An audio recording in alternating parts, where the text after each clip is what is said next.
শেষ সম্বলটুকু যতটুকু পাওয়া গেছে তা নিয়ে পাহারায় বসে আছে ছোট্ট শিশুটি। পরিবারের কোনো কিছুই তেমন উদ্ধার করতে পারেনি, শখের পোষা বেড়ালটা নিয়ে বসে আছে এই শিশুটি। তার মতো আরও কয়েকজন শিশু এবং মানুষ খুঁজে ফিরছিলেন শেষ সম্বলটুকু। না, এরা কেউ যুদ্ধ কিংবা ভূমিকম্পে ক্ষতিগ্রস্ত মানুষ নয়, সরকার আজকে তাদের উচ্ছেদ করেছে। মিরপুরের পল্লবীর যে ঝিলপাড় বস্তি, সেই ঝিলপাড় বস্তির 20,000 পরিবারকে আজকে এক নোটিশে উচ্ছেদ করা হচ্ছে। কারণ তাদের অপরাধ, তারা সরকারি জমিতে বস্তি বানিয়েছিল। ভালো কথা, বস্তি উচ্ছেদ করা হলো, কিন্তু এই 20,000 পরিবারের কয়েক হাজার মানুষ কোথায় যাবে এই শীতের মধ্যে? তার কি কোনো সুরাহা করেছে রাজুক? সরকারি এই সম্পত্তি, 7 একর সম্পত্তি উদ্ধার করে দেওয়া হয়েছে সাংবাদিক সমবায় সমিতি নামে একটি সংগঠনের হাতে।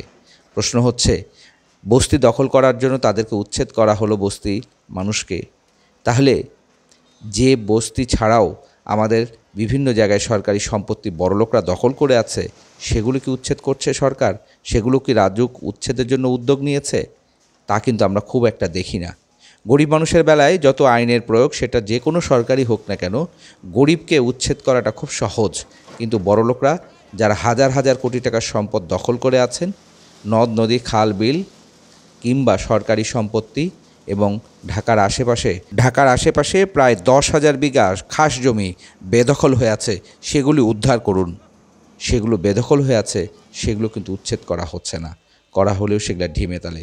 তাই বলছি, গরিব মানুষকে উচ্ছেদ করেছেন, সরকারি সম্পত্তি উদ্ধার করেছেন, পাশাপাশি যারা এই সম্পত্তিগুলো নিয়ন্ত্রণ করত এতদিন ধরে, ইলিয়াস মোল্লা, তারা এরকম মন্ত্রী এমপিরা যত কিছু দখল করেছিল সেগুলো একটু উচ্ছেদ করুন।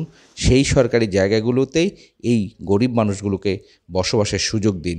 এই গরিব মানুষ, বস্তিবাসী, কেউ কিন্তু শখ করে ঢাকায় আসেনি, আমাদের সমাজই তাদেরকে ঢাকায় এনেছে।